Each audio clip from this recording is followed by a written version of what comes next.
എന്താണ് ഈ കുണ്ടലിനി അവേക്കനിങ്? ഇതിനെ വലിയ സംഭവമായിട്ട് കാണാം. ഒരു സർപ്പം ഇങ്ങനെ ചുറ്റി കിടക്കുന്നുണ്ട്.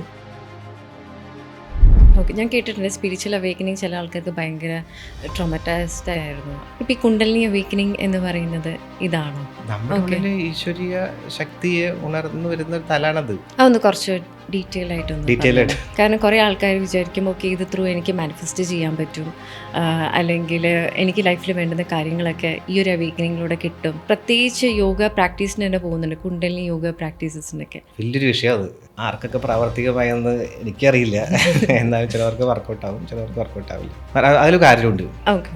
അതിൽ ഈ പറഞ്ഞ പോലെ ഈ കുണ്ടലിനി അവേക്കിങ് സാധ്യതയുണ്ട്. ഓക്കെ. പല രീതിയിൽ ഞാൻ പല തലത്തിൽ നിന്നുകൊണ്ട് ഞാൻ പറഞ്ഞുതരാം. അബക്കമായിട്ടും ബോധമായിട്ടും. അബക്കം എന്ന് പറഞ്ഞാൽ ചിലപ്പോൾ ഒരു മാവിൻ്റെ മുകളിൽ നിന്ന് താഴെ ഒന്ന് നേരെ ബട്ടക്സ് കുത്തി ഒറ്റ ഇരിക്കുകയാണെങ്കിൽ ചിലപ്പോൾ ഉണർന്നു വരാം. അത് അബക്കം എന്ന് പറയാം. പക്ഷെ അതിനെ ഹാൻഡിൽ ചെയ്യാൻ പറ്റില്ല.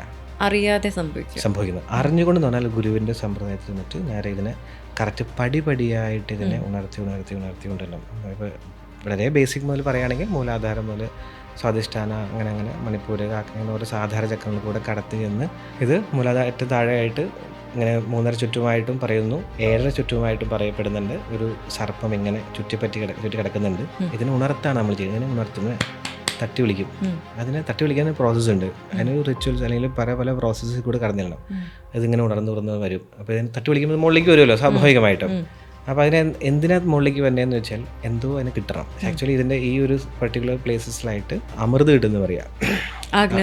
അമൃത്. അപ്പോൾ ഇത് കഴിക്കാൻ അത് മുകളിലേക്ക് വന്നെ. അപ്പോൾ നമ്മളെ അവേക്കൻ ചെയ്തെടുക്കും. ഇതിനെ ബോധം തലത്തിൽ ഉണർത്തി ഇതിനെ ചെയ്യുന്നവനെ ഈ സാധനം ഇത് മുകളിൽ എത്തി കഴിയുമ്പോൾ ഈ അമൃത് കൊടുക്കില്ല, പിടിച്ചു വയ്ക്കും. അപ്പോൾ അവിടെ ഇങ്ങനെ അവേക്കായിട്ട് നിൽക്കും. അവിടെ സ്റ്റക്കല്ല, അവിടെ നിൽക്കും. ഉണർന്ന് നിൽക്കും. പിന്നെ അത് നിൽക്കും. പിന്നെ അവനെ താഴേക്ക് പോകാൻ കുഴപ്പമില്ല. അല്ലാത്തവരാണെങ്കിൽ ഇത് നേരെ പാലം ചെയ്ത് താഴെ പോയിട്ട് വീണ്ടും ചുറ്റിപ്പറ്റിക്കണം. അത് സാധാരണക്കാർക്ക് എല്ലാവർക്കും സംഭവിക്കും. എല്ലാവരും കൊണ്ടുള്ള ശക്തി ഉണർന്നുണ്ട്. ഒരു തലത്തിലിരുത്തി ഒരു ബോധതലത്തിൽ ഉയർത്തി നിലനിർത്തി മുന്നോട്ട് കൊണ്ടുവന്നതിന് മാത്രമേ സ്പിരിച്വാലിറ്റിയിൽ മുന്നോട്ട് പോകാൻ പറ്റുള്ളൂ. എല്ലാവർക്കും സംഭവിക്കുന്നുണ്ട്.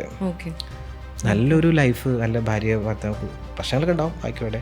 നല്ലൊരു കുടുംബം, നല്ലൊരു ജോലി, കാര്യങ്ങളൊക്കെ കുറച്ച് പരിമിതികളുണ്ടെങ്കിൽ പോലും നല്ല ഭംഗിയായിട്ട് യാത്രകളും കാര്യങ്ങളൊക്കെ മുന്നോട്ട് കൊണ്ടുപോകാനാണെങ്കിൽ അവൻ്റെ കൊണ്ട് ശക്തി ഉണർന്നെന്ന് വിചാരിച്ചോളൂ. സ്പിരിച്വൽ ലൈനിൻ്റെ തലത്തിൽ പോകുമ്പോൾ ഞാൻ പറഞ്ഞ പോലെ ഇതിനെ വേറെ തലത്തിലെടുക്കും.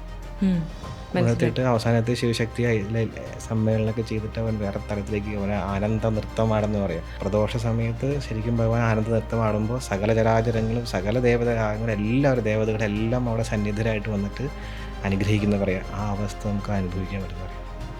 ഈവൻ അമൃത് പാനം ചെയ്യുമ്പോൾ സമയത്ത് അമൃത് വീഴുന്ന സമയത്ത് നമുക്ക് ആ ഒരു സാധനം ഇങ്ങനെ ഇതൊക്കെ ഭയങ്കരമായിട്ട് നമുക്കത് പാനം ചെയ്യാൻ പറ്റും. ഭയങ്കര രുചിയായിരിക്കും, ഭയങ്കര സ്വീറ്റ് ഒക്കെ.